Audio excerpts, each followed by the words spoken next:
Right, let's get more on this story now. We're joined by Newzroom Afrika's Tshegohaco Moagi, who is in the area of Ekurhuleni. Tshegohaco, let me throw a curveball at you first. And this was supposed to be done by the Gauteng Education MEC alongside his health minister, rather his education minister, NG Motshekga.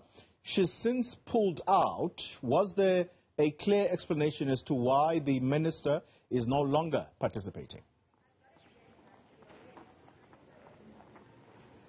Well, good morning, Xoli. So from what we were told this morning by the department spokesperson, Elijah Mhlanga, he mentioned that it was an urgent matter that the minister, NG Motshekga, and the Gauteng Education MEC, Panyaza Lesufi, had to undertake at this morning, and that is why they were unable to do their monitoring visits as it was planned. So that message, he says, he also received early this morning, and it was then sent out to the rest of the media houses. That is all that we have at the moment.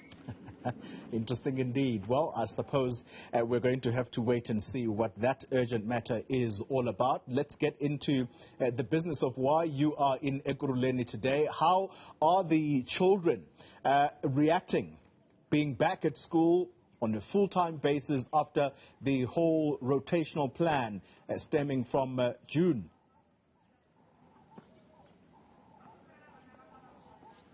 Well, Xoli, I mean, from what we saw this morning, seeing them walk in, I mean, there's little people here at the school. Of course, it is a primary school, and they seemed really excited to be back. Some were even running in before being sanitized, and the teachers needed to remind them that they first need to get sanitized and their temperatures need to be checked, which is exactly what this particular school at the Kabelo Primary School has been doing. So each morning, they say that they then allow for the sanitizing to happen, and I mean, as you hear this particular bell now, there's also times where teachers allow the learners to actually walk out of the classroom to wash their hands as often as they possibly can at this particular school. But to give us more details about what they did in order to prepare for all their learners to return, I'm joined by Tshegohaco Moagi. She's the president, or the principal rather, at this particular school. Ma'am, thank you so much for your time. So just give us details about the preparedness and what you did to actually ensure that everything works smoothly from day one today.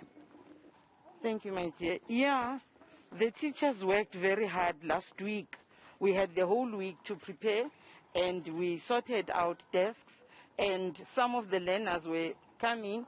They were not supposed to come, but then we accommodated them, and we could feel that come the 2nd of August, we would be ready. We've done everything.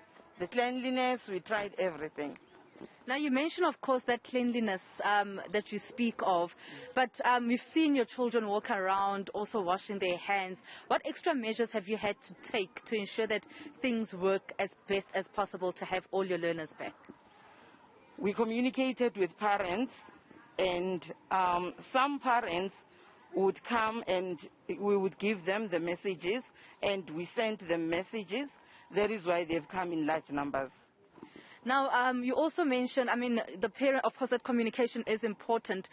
Were you at any point doing rotational learning before you actually welcomed these learners back? And what was that like for the school?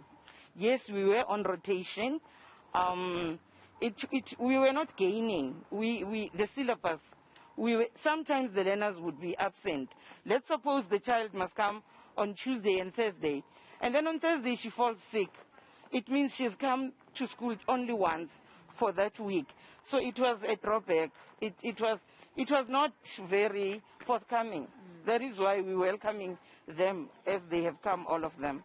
And then, of course, with that difficulty, I mean, we've heard the department mention the learning losses. Have you experienced learning losses at your school because of that rotational learning? Yes, we have. Not much, but we have. Although the teachers are working very hard to try and cover up as much as they can. Thank you so much. That is Tshegohaco Moagi. She's the principal at Kabelo Primary School, really just giving us details about their plans and what they did to ensure that everything works out today. Xoli? Thank you very much. Tshegohaco Moagi, our reporter live for us in Ekurhuleni, monitoring the return to school on a full-time basis of primary school learners. We'll keep checking with Tshegohaco every now and then.